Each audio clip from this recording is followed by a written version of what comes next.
नमस्कार मैत्रिणींनो. आपण सगळेच दिवसभर काम करून बाहेरची धावपळ करून जेव्हा घरी परत येतो तेव्हा आपल्याला घरात शांतता, आनंद आणि समाधान मिळावं असं सगळ्यांना वाटत असतं. पण कधी कधी घर सुंदर असून पण घरातलं वातावरण जड, तणावपूर्वक आणि नकारात्मक वाटू लागतं. तर तुम्ही कधी विचार केला आहे का की याच्यावर काय उपाय आहे का? घरामध्ये प्रवेश करताच मन प्रसन्न होतं, तर काही ठिकाणी गेल्यावर ना एकदम अस्वस्थ वाटतं. तर यामागे फक्त घराची सजावट किंवा मोठेपणा कारणीभूत नसतो, तर घरातील स्वच्छता, घरातील माणसं, त्यांचं वागणं, वातावरण आणि रोजच्या छोट्या सवयी याचा ना खूप जास्त प्रभाव पडतो घरातल्या एनर्जीवर. तर आजच्या या व्हिडिओमध्ये आपण अशाच काही सोप्या पण प्रभावी सवयी बघणार आहोत, ज्याच्यामुळे घरात ना नकारात्मक ऊर्जा नष्ट होऊन सकारात्मक ऊर्जा निर्माण होईल आणि घरात येणाऱ्या प्रत्येक व्यक्तीला त्याला आनंद आणि शांत वाटेल. तर व्हिडिओ शेवटपर्यंत नक्की बघा. तर पहिल्यानं तर घर नेहमी स्वच्छ आणि नीटनेटके ठेवा. घरात पसारा असेल, वस्तू इकडे तिकडे पडलेले असतील, तर त्याचा परिणाम आपल्या मनावर होतो.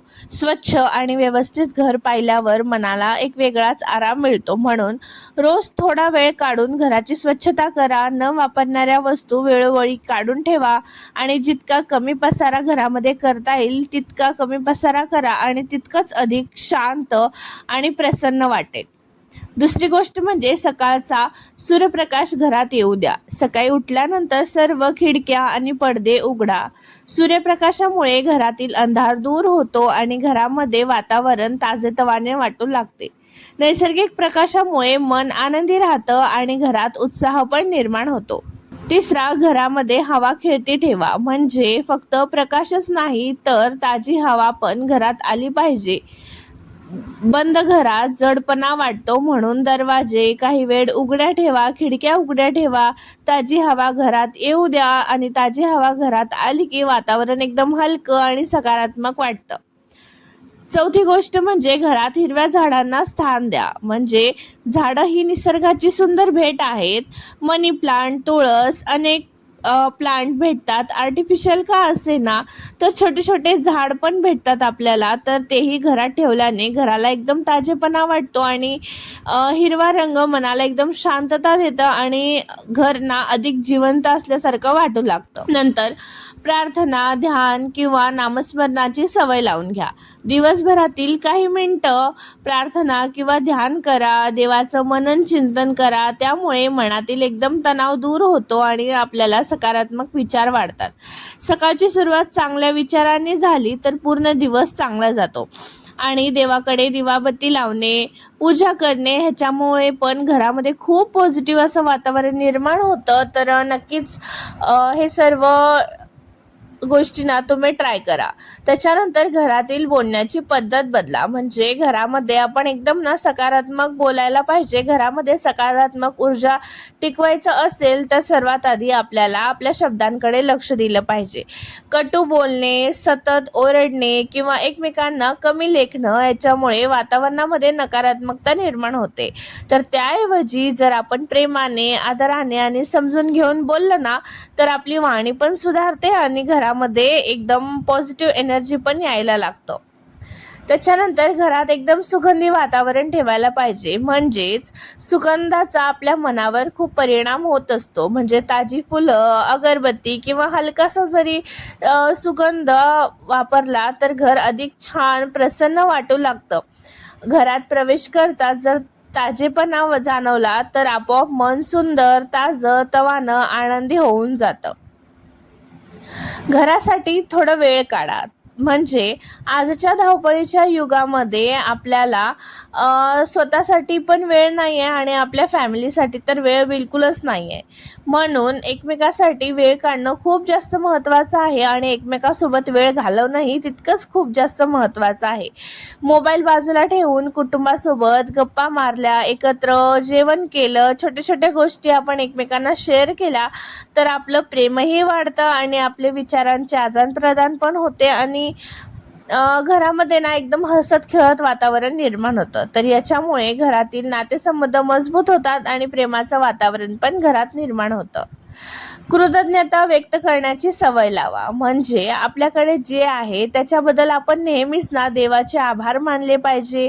रोज रात्री झोपण्यापूर्वी दिवसातील 3 गोष्टी आठवा. म्हणजे आपण दिवसभरामध्ये काय केलं, कोणती गोष्ट आपण बरोबर केली, कोणती गोष्ट चुकीची केली, तर हे कसं असं करायला पाहिजे होतं का? तर या सर्व गोष्टींना आपण झोपण्याआधी आठवले पाहिजे आणि त्याच्यानुसार आपलं उद्याचा दिवस कसं होईल तर त्याचा विचार करून ना आपण दिवसाचं शेवट केलं पाहिजे. त्याच्यामुळे मनात एकदम सकारात्मकता वाढते आणि आपल्या जीवनामध्ये खूप मोठे असे बदल होतात. तर स्वतःचं निरीक्षण आपण बारकाईने केलं पाहिजे रात्री झोपण्याआधी. सकाळी एकदम शांत संगीत ऐका. म्हणजे सकाळी उठल्यावर आपलं मन एकदम प्रसन्न होतं. आपल्याला जे काही बर्डन असेल कालच्या दिवसभराचं ते सगळं शांत होतं. आपलं माइंड पण फ्रेश राहतं आणि सकाळी सकाळी अशा फ्रेश वातावरणामध्ये जर आपण भक्तिगीतं ऐकले, मंत्र ऐकलं किंवा मग शांत असं संगीत, मधुर संगीत ऐकलं तर नक्कीच आपल्या वातावरणामध्ये तर प्रसन्नता निर्माण होतेच. आपल्या मनामध्ये, डोक्यामध्ये आपलं मन पण एकदम छान प्रसन्न होऊन जातं आणि घरातील प्रत्येक व्यक्तीचा दिवस चांगल्या मूडने सुरुवात झाली असेल तर दिवसाचं शेवट पण छान होण्यास मदत होते.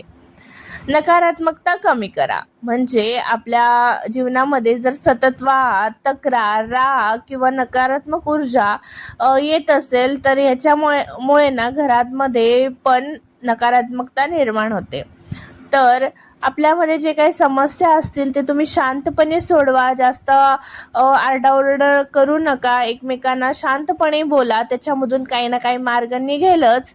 तर म्हणून आपण एकमेकांसोबत असं भांडण वगैरे करण्यापेक्षा छान बोलून हसत खेळत राहिलं पाहिजे आणि जे काही आपल्या मनामध्ये विचार येतात, जे काही राग वगैरे असेल तर ते शांतप्रमाणे बोलून ते सॉर्ट आउट केलं पाहिजे. त्याच्यामुळे घराचं वातावरण नेहमी ना तणावपूर्वक ठेवू नका, नेहमी आनंदी ठेवा. नंतर स्वयंपाकघर एकदम स्वच्छ ठेवायला पाहिजे आणि दिवसभर म्हणजे गृहिणी तर जे घरामध्ये राहते स्त्री तिचं अर्ध्यापेक्षा जास्त दिवस ना किचनमध्ये जात असतं. त्याच्यामुळे तिला किचन जेवढं स्वच्छ ठेवता येईल तेवढं स्वच्छ ठेवायचं, कारण आपलं जास्त वेळ तिथेच जातं आणि किचन बघून आपलं मन पण प्रसन्न होतं. त्याच्यामुळे घरात सर्वात महत्त्वाचा भाग असतो किचन. किचन स्वच्छ असेल तर संपूर्ण घर व्यवस्थित असल्यासारखं वाटतं. आणि रात्री झोपण्यापूर्वी गॅस ओटा स्वच्छ केलं पाहिजे, गॅस स्वच्छ केलं पाहिजे, सिंक स्वच्छ करायचं आणि जे आपण जेवलेले भांडे वगैरे आहेत ते सगळं क्लीन करायचं आणि घर ना झाडून वगैरे घेता येत असेल तर रात्री नक्कीच झाडून घ्या. त्याच्यामुळे खूप छान वाटतं, मनाला प्रसन्नता पण भेटते आणि आपलं घर पण एकदम छान नीटनेटकं दिसायला लागतं. आणि नंतर घरात हसण्याचा आवाज कायम ठेवा. म्हणजे जर तुम्ही कोणत्याही गोष्टीने भांडलात, चुकून वगैरे असेल तरीही ती गोष्ट तेव्हाच मिटवा. त्याला जास्त लांबलचक ओढत नेऊ नका. आणि घरामध्ये एक व्यक्ती अशी असते म्हणजे तिला पूर्ण घर सांभाळावं लागतं. तर तीच व्यक्ती जर शांत झाली तर घराचं घर पण हरवतं. त्याच्यामुळे तुम्ही नेहमी ना हसत राहावा. घरामध्ये हसत खेळत वातावरण निर्माण करा आणि घरामध्ये लेकरं असेल तर ऑटोमॅटिक घराचं वातावरण ना खूप जास्त आनंदी होऊन जातं. तर ज्या घरामध्ये हसणं, खेळणं, आनंद, प्रेम असतं तर ते घर आपोआप सकारात्मक ऊर्जेने भरलेलं होऊन जातं. तर अशा छोट्या छोट्या गोष्टीमध्ये आपण आनंद शोधला पाहिजे आणि आपलं जीवन ना छान असं सार्थक केलं पाहिजे. त्याच्यानंतर ताजी फुलं घरात ठेवा. ताज्या फुलामुळे घराचं सौंदर्य तर वाढतंच, तसंच वातावरणामध्ये आनंददायी एनर्जी पण निर्माण होते. त्याच्यामुळे फुलांची सजावट महागडी असण्याची गरज नाही आहे. तर छोटासा फुलदाणीचा गुच्छा पण आपल्याला पुरेसं होऊन जातं आणि देवाकडे रोज तुम्ही फुलं ठेवलं तर अतिउत्तमच आहे. त्याच्यामुळे आपल्याला घरामध्ये खूप जास्त सकारात्मक बदल होण्यास पण मदत होते. त्याच्यानंतर एकमेकाबद्दल आपल्या मनामध्ये प्रेम, आदर, सहकार्याची भावना तर असायलाच पाहिजे. सकारात्मक ऊर्जा निर्माण करणारी सगळ्यात महत्त्वाची गोष्ट असते ती म्हणजे घरातील माणसं. जर घरातील माणसं एकमेकाचा तुम्ही आदर करत असाल, एकमेकांना गरजेनुसार मदत करत असाल आणि सगळेजण तुम्ही सोबत प्रेमाने राहत असाल तर नक्कीच आपलं घर एकदम सकारात्मक ऊर्जेने भरून जातं आणि घर सुंदर घर भिंतींनी नाही तर त्यात राहणाऱ्या माणसाच्या स्वभावाने बनतं. तर मित्रमैत्रिणींनो, घरामध्ये सकारात्मक ऊर्जा निर्माण करण्यासाठी हे ना कोणतेही चमत्कारिक उपाय आपल्याला करायचं गरज नसतं. फक्त घरामध्ये स्वच्छता, प्रेम, आदर, आनंद, संवाद, कृतज्ञता आणि चांगल्या सवयी या सगळ्यांचा ना आपल्या जीवनात जर आपण अनुकरण केलं तर आपलं घर आपोआप शांत, सुंदर आणि आनंददायी बनून जातं. तर तुम्हाला वरीलपैकी सगळ्यात जास्त महत्त्वाचं कोणतं पॉईंट वाटलं मला ते नक्कीच कमेंटमध्ये सांगा. तुम्हाला कोणतं उपाय जास्त आवडलं ते नक्कीच कमेंट करा मला. आणि हा व्हिडिओ तुम्हाला कसं वाटलं प्लीज मला तेही सांगा. आणि पुढचा व्हिडिओ तुम्हाला कोणत्या टॉपिकवर बघायला आवडेल तेही मला सांगा. आणि हा जर व्हिडिओ तुम्हाला थोडं जरी आवडला असेल तर प्लीज व्हिडिओला लाईक करा, शेअर करा आणि अशाच माहितीसाठी माझ्या चॅनल नक्की सबस्क्राईब करा. तर चला भेटूया पुन्हा एका अशाच व्हिडिओमध्ये. तोपर्यंत सगळ्यांना बाय बाय, धन्यवाद.